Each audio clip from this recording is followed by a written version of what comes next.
familiar to many of you, and it is to me too. I'm State Delegate Brooke Lierman, and I represent District 46 in the Maryland House of Delegates. That District 46, not that you would all know it, it is every neighborhood around the water in Baltimore City. So I represent a very diverse district, and I have to be honest, I was a little bit naive about who was connected to hardline broadband and who wasn't in the state of Maryland. I served on the Appropriations Committee for 5 years, and so we had the opportunity to approve the budget of the Office of Rural Broadband and to make sure that we were funding that. But I hadn't realized sort of the extent of the problem until the pandemic. I didn't know that there weren't a lot of options where I lived, very, very few. When I first moved to Baltimore, I tried to sign up for Verizon Fios. I kept getting these ads saying, sign up for Fios, sign up for Fios, and I kept, I'd schedule an appointment, and I'd try to sign up, and then it would get canceled, and I'd still get the ads, sign up for Fios. And finally I called, and it took a long time, of course, to get through to someone, and I said, I tried to sign up for this, why do these appointments keep getting canceled? And I said, well, Fios isn't available in Baltimore City. I was like, then why are you targeting me with your ads? And so, we've gone through a number of internet service providers in my household. We're now with a local one. But it's expensive, right? It's expensive for a lot of people, even when it is available, and it's not even available in many places. So I became really passionate about this subject last year, and when I realized just how wide the problem is, right? And how many households don't have not just access to broadband, but how many households aren't connected to broadband, how many people don't know how to use the internet, right? When everything got moved online, and I had a first grader at the time, and we went to Google Classrooms, and it took me a long time to figure out Google Classrooms, I'll be honest, and how to download and then upload and take a picture of my son's, homework and get up, and then my daughter's appointments, doctor's appointments were online, and our whole world changed overnight in so many ways.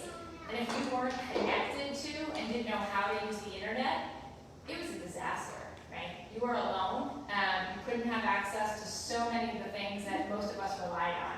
And, let alone during regular times when you can't apply for a job or, access so many things that you and I look forward to. So I resolved, I talked to Delegate Guyton, Senator Sarah Elfreth, Senator Katie Hester, and many people that we had to do something big.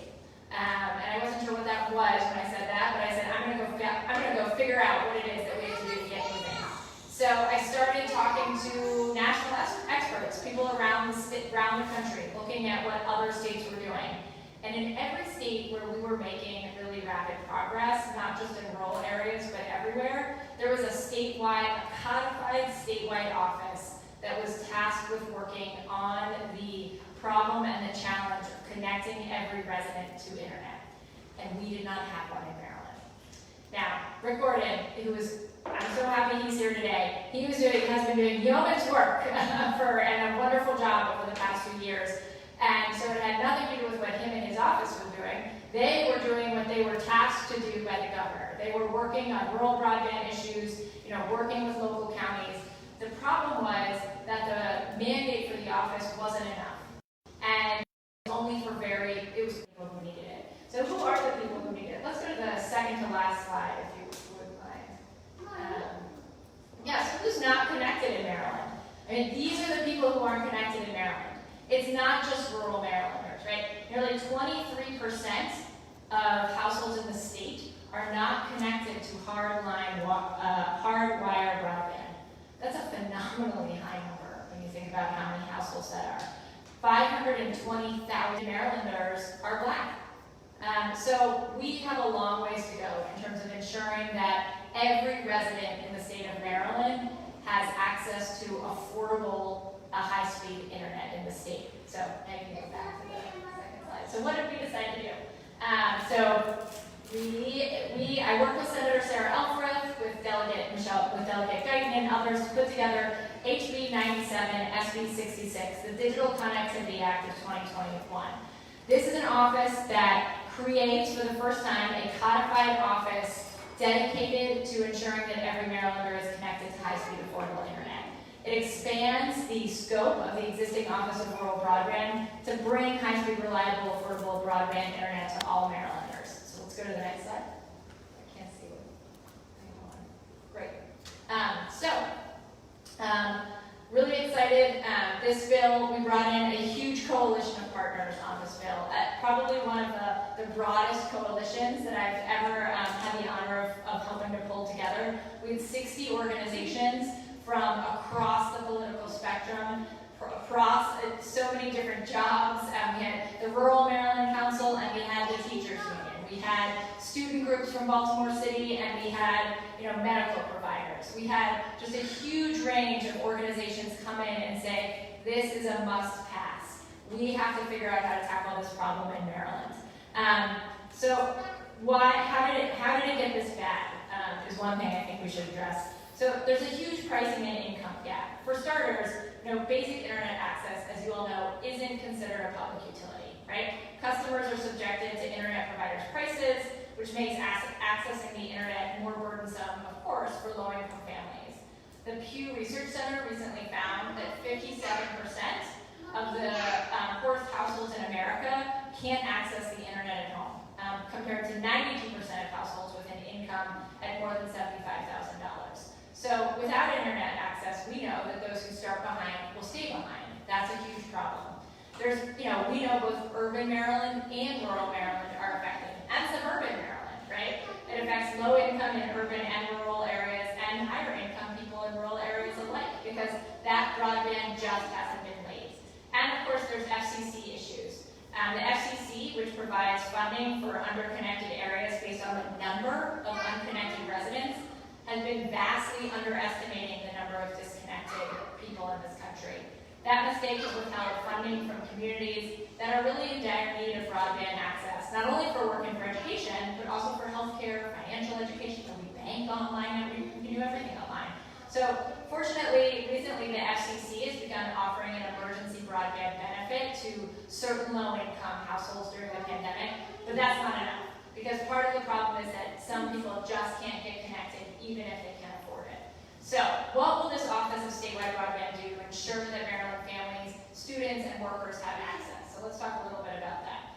The Office of Statewide Broadband, I'm going to call it OSB, right? Because everything needs an acronym. I will tell you, if you weren't watching the voting session on this bill in Economic Matters, for a split second, it was going to be SOB, the State Office of Broadband. Fortunately, we thought the committee thought, maybe SOB isn't the right acronym for this office. So it's OSB. So the OSB is going to support projects and partnerships to install Wi-Fi infrastructure, and broadband infrastructure, do digital literacy training across Maryland, so that local residents can be online and can learn how to use the internet. The OSB is going to facilitate. This is the OSB right now. It will be more people, but right now the OSB is here.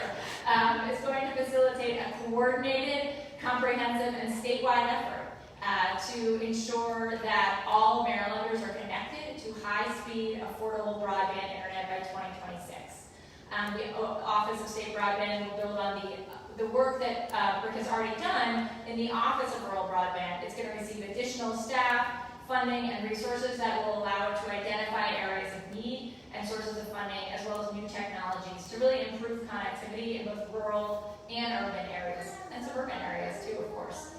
One of the first charges will be to administer roughly $300 million from the American Rescue Act that the Governor and the General Assembly have designated for a variety of uses to expand affordable and reliable internet. And I think we have a slide, if you go forward a couple slides, that starts $300 million. Go forward. Yeah, so here's a slide so we're really fortunate in Maryland and in America that Joe Guyton, that he was elected, because when we entered the General Assembly session in January, we were very concerned about our state budget outlook. But fortunately, Congress and the President worked quickly, and they passed the American Rescue Plan, which brought an infusion of federal dollars to the state of Maryland and states everywhere. And we were able, because of when that bill passed, and because we knew what money was coming to us, we in the General Assembly were able to help dictate, working with the governor, where that money would be going. So $300 million of it has been designated for broadband services. So as you can see up there, that includes $30 million in this fiscal year for broadband infrastructure and deployment. And then in the next fiscal year, $270 million for personnel costs, for contracting, monthly broadband subsidies, a digital inclusion fund, which will be about ensuring that people can, nonprofits and others can apply for grants to do digital literacy work, broadband infrastructure and deployment. At some point, we'll set up a digital navigator program. So if we have regions, state by state, there'll be people in each region or somebody in each region to help help coordinate local efforts to provide access, and then rural broadband and digital connectedness too, to continue to work with counties to build out the line. So I'm really excited about this office. There's so much that needs to be done, and there's so much that we can do. But this office is going to be the focal point and the hub of working with Baltimore County, working with Delegate Guyton, working with all of us to make sure that residents in Maryland are connected to high-speed affordable internet. So thanks to all of you for all of the work that you have done over the years. And I think I'm going to turn it over to Rick Gordon now. Yes. Thank you so much, Brooke. I really appreciate it. I finally found my notes, so that will be helpful for me. But I want to thank Brooke for being here. I also really want to thank the Ag Center for letting us host here today. If you haven't been here before, then you can see what an amazing resource and gem this is for Baltimore County, and particularly the northern part of Baltimore County. There is something here for everyone. It's a great place to bring your kids. It's a great place to learn about gardening. And I just want to say a few things that are coming up here. Apparently you can learn how to operate a chainsaw, which sounds really cool to me, and I will be back for that. They have indoor equestrian therapeutic area here and beekeeping classes, so that's got to appeal to somebody, right? Because I think that sounds awesome. Really spending a lot of time doing reforestation projects to help improve air quality. And again, gardening clubs, speaker series, there are hiking and biking trails. There's just a beautiful area to come and have a picnic and hang out. And I also want to say, it's not on the list here that they sent me, but I also know something that's near and dear to my heart is accessible job opportunities. And I know that the Ag Center also employs some people who need special support and have service providers and are able to work here on the farm and actually have really valuable real-life training experience and employment. So I am so grateful for what they're doing in that area as well. So just so you know, they have a preschool program coming up in summer camps. They have 7 different ones between July 5th and August 20th for kids of all ages. So I know we have at least one little kid back there that might be interested. And then this Friday at 7 o'clock, Brian Eiler, Department of Natural Resources Deer Project Leader, so if you're interested in deer, who's not, because they're adorable, will be the guest for their regular speaker series. I realize they're also a pest to a lot of us, so hopefully we'll learn how to live in a nice,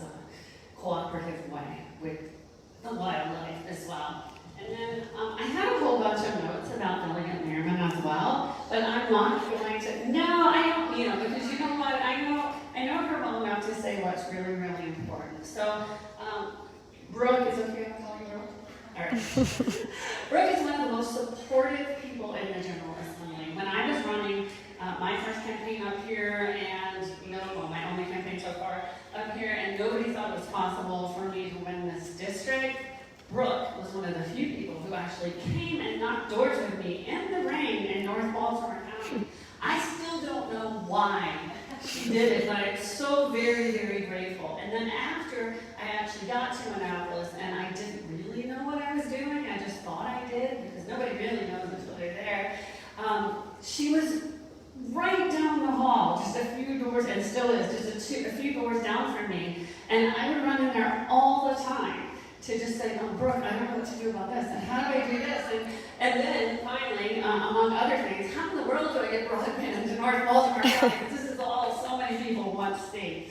And she works so hard on these issues, but so many more. I don't know if she mentioned she's also a mom, a civil rights attorney. She's really the whole package. She served for 5 years on the Appropriations Committee in Annapolis, and if you don't know what they do everything. Everything having to do with money and being able to make sure that we don't spend too much, but we spend the right amount in the right places, right? And if you haven't heard already, Brooke Lierman is running to be comptroller of Maryland in 22, I hear. You're a rumor. And that's what, that's a big part of what the comptroller does, is they have to be an expert in almost everything that deals with finances and with money, and she definitely fits that bill. But I think she also brings something more, and that's a priority for the things that are priority to, I know, our district, which is one of the reasons that I support her so strongly in this race. And they are things like broadband expansion. She now serves on the Environment Transportation Committee, so she got moved to that one, or probably chose to move to that one, where she does so much work with environmental protection and natural resources and expansion to all of us in North County to protect our environment. These are the things we care about. Those are the reasons that I said that I am so happy to see her here today. And obviously she's generous with her time and also running for statewide office. So this isn't really a campaign event, but I'm throwing that out there because I think it needs to be said. So I'm going to go ahead and pass the microphone to Kenrick Gordon. Kenrick is the director of not the SOB, but the OSB. And he also has worked for years in broadband, used to be the USDA, Rural Utility, what was the exact? Rural Utility Service Telecommunications. That is what he used to do. Okay, so, but now he's very, very important to our district, so I'm going to go ahead and turn it over to him. And I do have questions that I will ask when you finish, and we give John a moment to speak, then we'll throw out some questions and you guys can probably answer them. Thank you so much. Just one second. I just want to, sorry folks, I was a fly-in. I have a 5 o'clock. I'm Robert Connor, the CIO for Baltimore County. I really want to come out to thank Rick for all of his efforts, and obviously introduce John Davis, who is the cable administrator from Baltimore County. Some of us have met before. I became CIO about 3 years ago, and one of the major initiatives that I wanted to take on when I took over that role was digital equity. And it wasn't just availability, it was affordability, as we were talking about, and also a lot of digital literacy. The pandemic not only showed, the gaps that we had in serviceability and availability in Northern Baltimore County, but affordability in households who didn't have connectivity, but couldn't, it was there, but they couldn't afford it. Then it even grew to our elderly population. We have one of the largest elderly populations on the East Coast, and they were unable to connect not only with family, but for telemedicine. And it wasn't because they couldn't get service or afford service, they don't know how to do it. So what John and I we started working together on was early on into my term here as director, I started putting funds and saying, we got to make some sort of progress immediately. So we built out public Wi-Fi as much as we could at county facilities. But it was really just such a small thing that wasn't going to, take on the demand that is out there. But it was at least progress. And what I told John and what we've been doing is making sure that we're always making progress every day. And I think you're going to hear today that over the last year, we've made some major progress. And thanks to Rick and his team and the delegates. We're building the road, we're building the path forward for a major improvement in not only Baltimore County, but the state. But it's not going to happen overnight. And there's a lot of people that are going to be very happy to see what's accomplished, immediately and where we're moving now. And there's some people that ask, what about me? You're not forgotten. It's just we have to build upon this day after day. So in the past year, we sponsored 11,000 households that couldn't afford internet. And so that's 11,000 households that also weren't connected to the internet. I don't want to steal John's thunder, so I'm going to let him and Rick talk about some of the projects that we have moving forward. But I just want you to know that Baltimore County is committed to making sure that every household has affordable and fair access to broadband, and it's not going to happen overnight, okay? But I want you to know that every day we're making that progress, and we're going to continue to be transparent and communicate. And trust me, Delegate has been reaching out to us regularly, and we don't hide. This is not about, we don't want you to see what's not happening. We want you to actually see what's happening, okay? And whether it's a 30 household project or a 1,000 household project, I just want you to know that we are trying to make progress every day. So thank you for your time. Sorry for my fly-in at 5 o'clock, but John Davis, County Cable Administrator, thank you. Thanks. Thank you.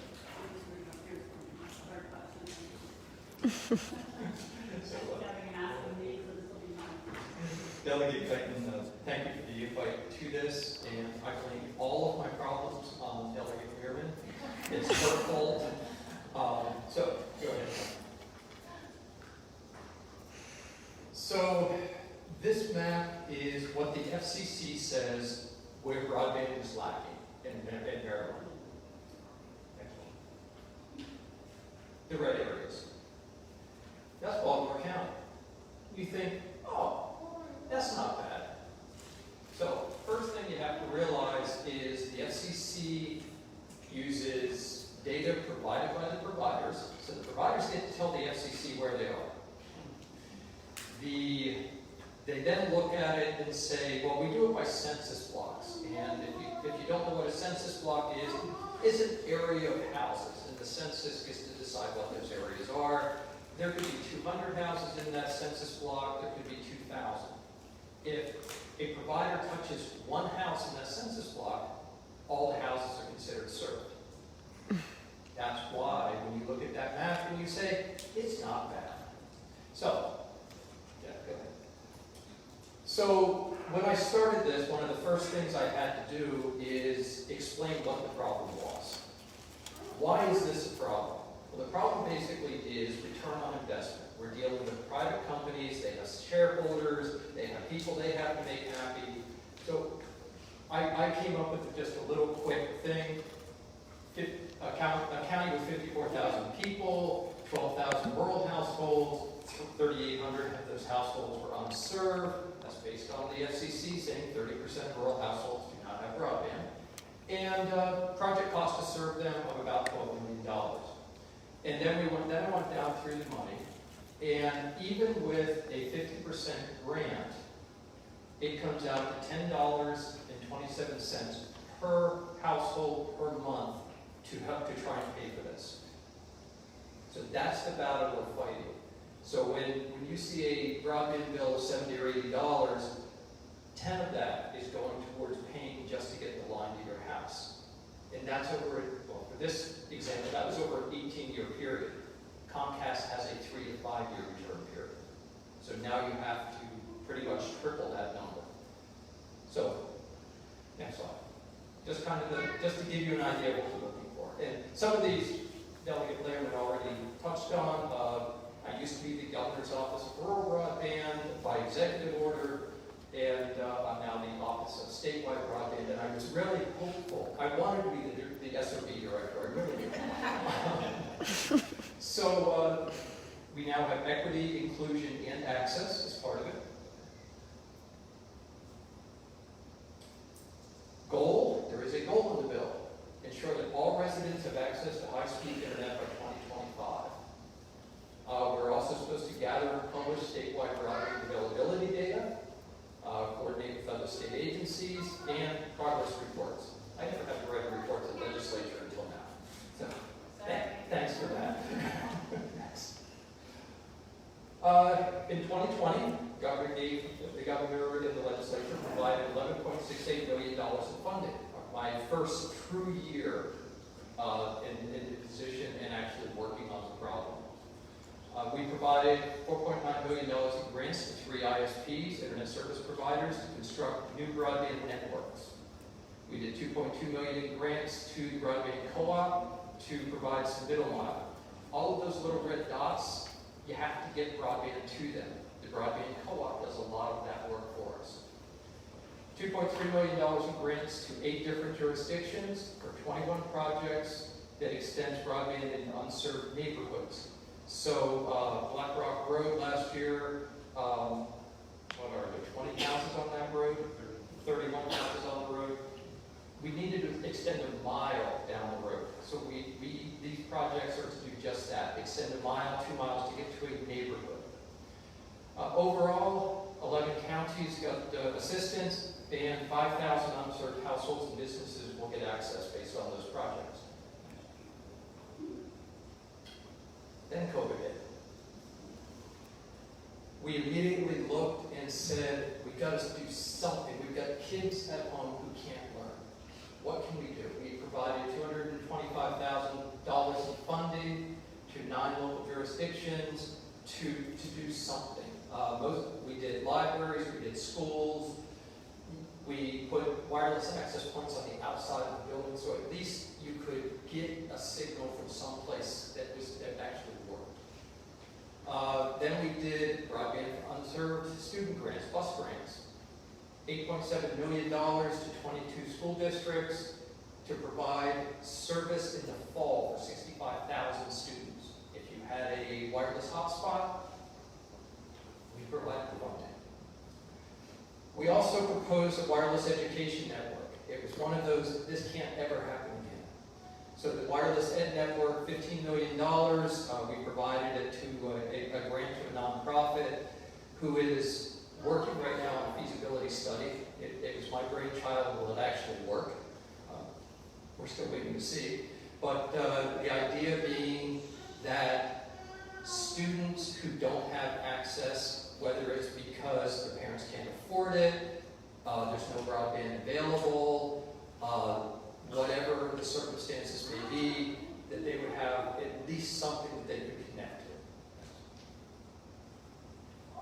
This year, so I gave you last year's. This year, for those neighborhood expansions, we got 62 applications from 14 counties, $7.4 million in grant funding requested, $20 million in project costs. Then the infrastructure grant program, which John is going to talk to you about in just a moment for what Baltimore County is doing. We got 10 applications from 5 internet service providers. 9 local jurisdictions or counties were impacted.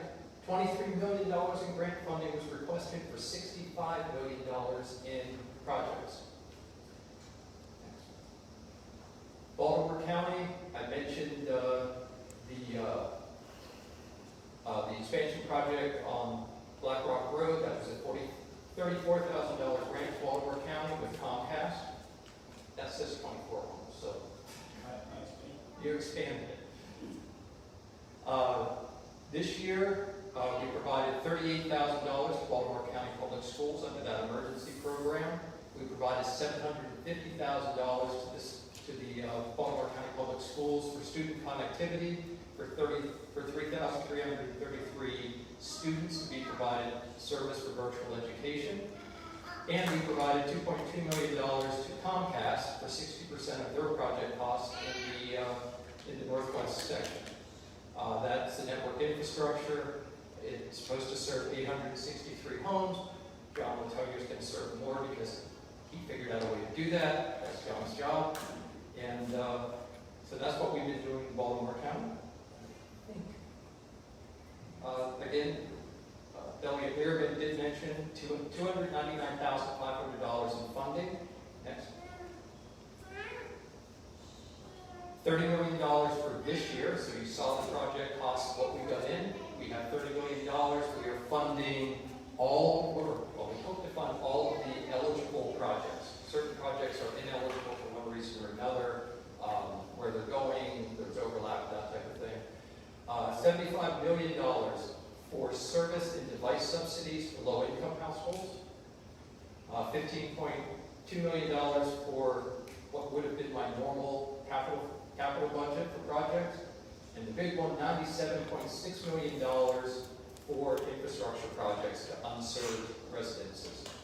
We also got additional staffing. I received funding for 2 permanent staff and 4 contract staff. So thanks, I now have to do employee evaluations again. Excellent. I like being in office of 1, but you can't be in office of 1 with $300 million.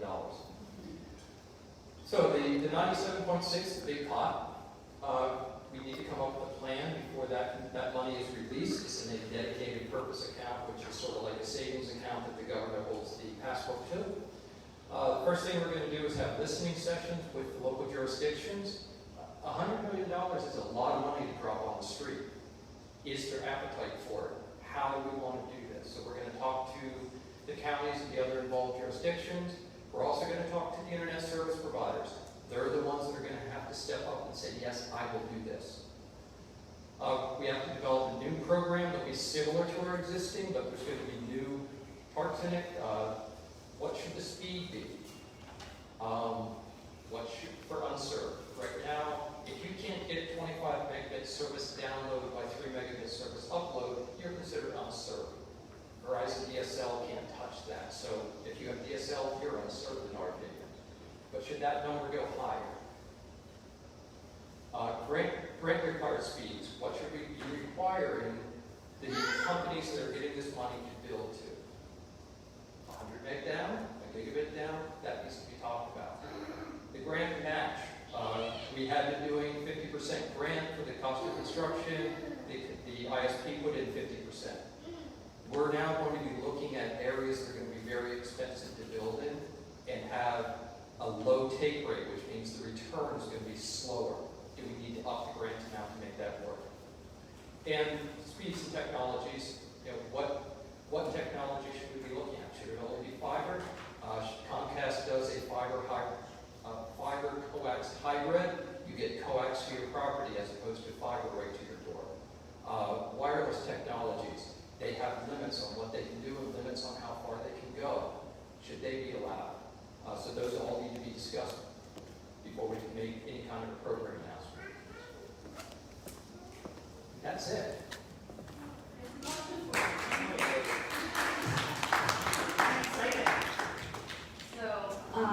Yeah, that's all right. So, big question? Okay.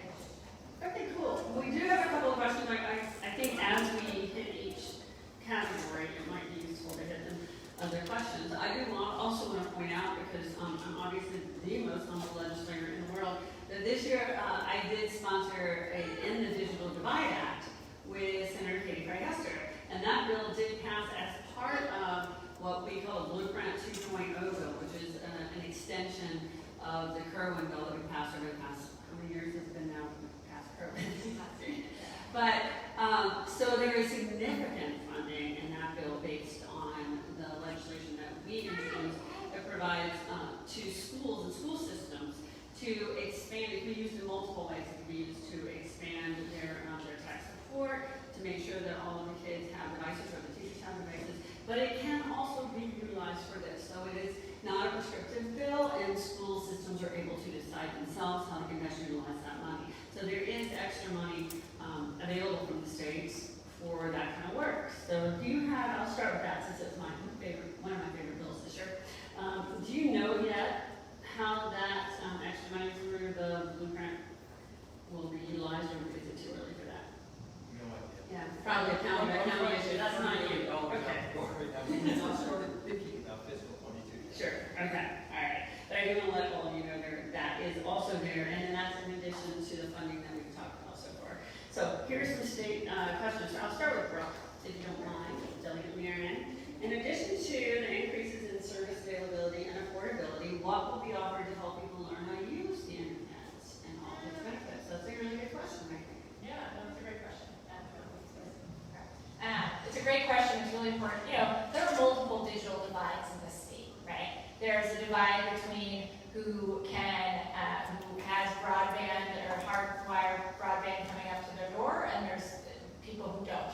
There's a divide between who can afford, Comcast regular service or Verizon, and who can't afford it. And there's a divide between people who know how to use the internet and are, literate in using the internet, and people who don't. And we have to address every single one of those divides in order to move our economy and society forward, right? So in terms of this question specifically asks how to close sort of the digital literacy divide. And that's going to take, I think, a combination of work from nonprofits, from our libraries, from our schools, from senior centers, and I think even, one of the things we talk about is our extension schools, right? University of Maryland Extension Program. There's a huge range of organizations that are really the tip of the spear in their communities, and we need to make sure that they have the funding and are able to reach out to communities to provide services to teach and educate and train folks on how to use the internet quickly. So I handed this one to Rick, and he handed it right back to me and said, this is our problem. And I was like, you're actually correct. Why not supplement future funding with a surcharge to communication corporations doing business in Maryland, like Verizon, Comcast, and others? Yeah, I don't have a problem putting a surcharge on any of these corporations. going to foot the bill, but a lot of that money will then come back to customers, right? We will then foot the bill, customers will foot the bill. And so we get into this sort of cycle of the government charging Comcast additional money, Comcast passing that through to its customers, people not being able to afford it even more because it's more expensive. And one of the things that Brooke talked about briefly, but that we, I think, need to talk about more, and there's a question here about why isn't this a utility, and we can get in more into that, is that it should be a utility, right? We should be treating access to the internet like your phone, right? The federal government should be working to make sure that every single person in America has access to an internet line just like they had access to a phone line. And we passed that bill decades and decades ago. There's only one jurisdiction that I know of in Maryland that now has a publicly run internet service provider, and that is Westminster. Does that work? That's what you count Eastern Utilities, which is Easton Utilities, right, which is on the Easton, but sort of. it's kind of sort of in Westminster is the only one that I'm aware of. Right. Fiber, Right. Tank Operates operates. it. So Westminster owns the fiber that it laid to make sure that everybody in its municipality could access internet, and then Ting runs the ISP. But I believe that there are many other jurisdictions in the state who are very interested in creating a public utility, in creating publicly available broadband. I know that Baltimore City is interested in it. I would not be surprised if there are other jurisdictions, counties and municipalities around the state, and we very intentionally left in this bill that as an option, right? This bill does not mandate that internet service be provided by for-profit corporations who are beholden to their shareholders rather than to the public. And we want to make sure that, and I believe that, if we think that competition works in America, then one method of competition is to make sure that there's a public option. And so, I'm really excited about seeing what local jurisdictions are able to do with some of their funds for that. I see your hand raised, but I'm not sure if I'm allowed to call on you, so it's not the delegate. So good. The pressure, can we get through some of these questions? Sure, yeah, it just happens to be for that question, that's all. Sure, okay, what's your follow-up? I just want to make sure you all knew what a lift zone was. Comcast is offering the lift zone, and that does provide some education. So, Right, and I just want to point out that from a local church in the area, can I out you? Sure. Clinton, United Methodist Church did offer to do that for our students and provide a safe space for them, and they're interested in being part of that project. If we need it, then we also started going back to school. So, but thank you. And so, any other information that you have about how groups and organizations can access that might be helpful. So, I have a couple questions that are relevant to the last speaker. Is there a measurable time goal? Everyone wants to know when this is all going to happen to achieve every Maryland resident to be connected to the internet. When is it? I believe Delegate Lierman again, 2025 is what is in the bill. Say that again on the microphone. 2025 is what was written into the bill as the date, and I believe it's end of 2025, but I just can't remember the exact date that was written into it. So that was written into the bill that all Marylanders are supposed to have access to high-speed internet at home. So the Maryland General Assembly passed a law this year that said by 2025, all Marylanders have to have access to high-speed internet. Now we need to make sure that, the governor and this governor and future governors provide additional funding, the adequate funding to make sure that happens. Yes. So I'll let you go to, do you want to talk about that one? Okay. Would you like to speak first? John? On the date, I just want to talk real quick on the date of 2025. So what we have to think about is that these projects, and I'll just speak to the Baltimore County project. We have a little over 4,000 people in the northern part of the county that, and I'm talking about non-serviceable, not affordability issues or anything, just people that don't have any access, right? These projects are massive. There's a little over 4,000 people in the northern county that don't have service. So I'm going to talk about Rick's grant and the money that the state has provided to the county to build out right around between 900 and 1,000 homes. And that project alone is going to take probably 18 months to build out. It takes a lot of time.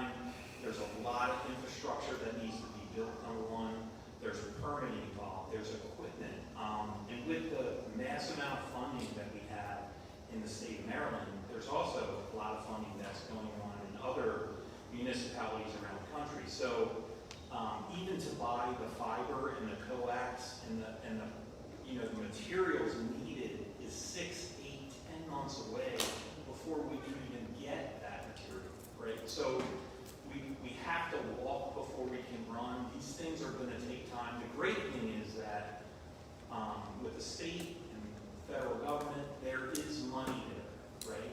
So now we have to use it wisely.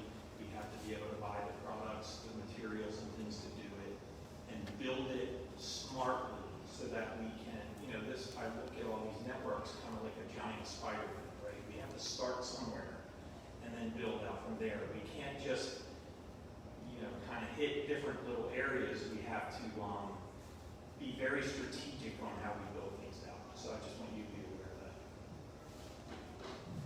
Thank you. I think we have, So,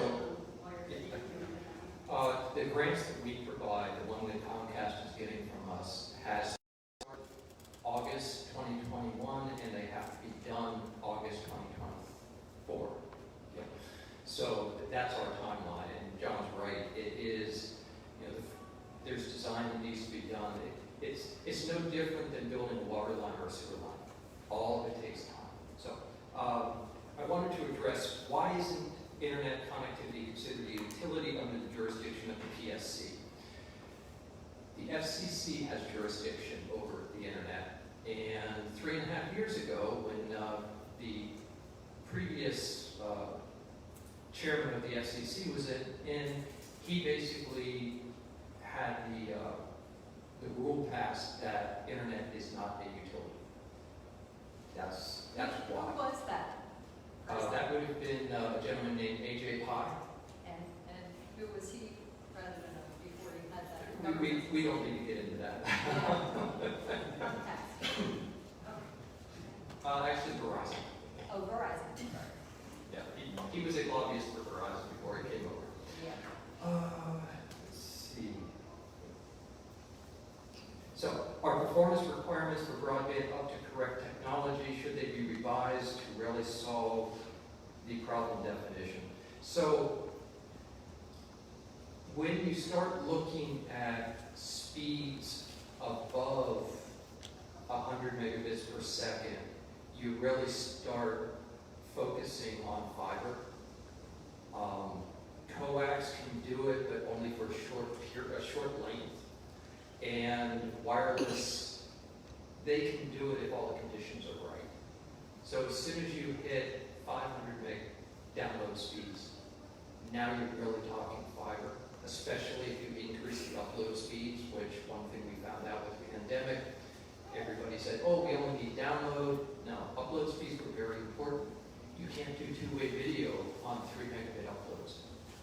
So, and that's one of the things we'll be looking at, is as we look at the speeds, it's also going to dictate technology. I think the last speed that I looked at for fiber optics, they were somewhere in the 2 terabyte speeds that they could reach with fiber as download speeds. So it's got a long way to go before it starts having problems. So that's a lot of what's happening is fiber-based fiber optics. Thank you very much. We're going to let you take a breath. And I just want to introduce, a lot of you already know John Davis. John is the living manifestation of the commitment of Baltimore County to this issue.